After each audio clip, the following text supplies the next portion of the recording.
ওই ব্যক্তি মুমিন নয় যে পেট ভরে খেয়ে ঘুমায় আর তার প্রতিবেশী উপোস থাকে।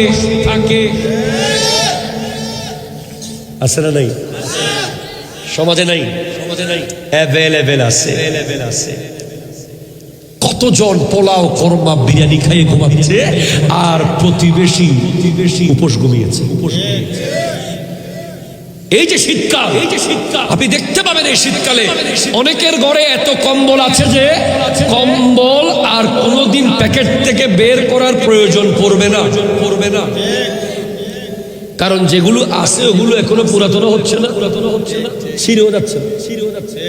আর যেগুলো আলমারিতে আছে ওগুলো আগামী 30 বছরও বের করতে হয় কিনা সন্দেহ আছে। অথচ পাশের বাসায় দেখবেন যে একটা ছেঁড়া কাঁথা দিয়ে ঘুমাচ্ছে। অ্যাভেলেবল। এই বিষয়গুলো ভিতর থেকে আসতে হবে। আমি মিশরের একজন বিশ্ববিখ্যাত শায়েখের বক্তব্য শুনেছি। প্রতিবেশী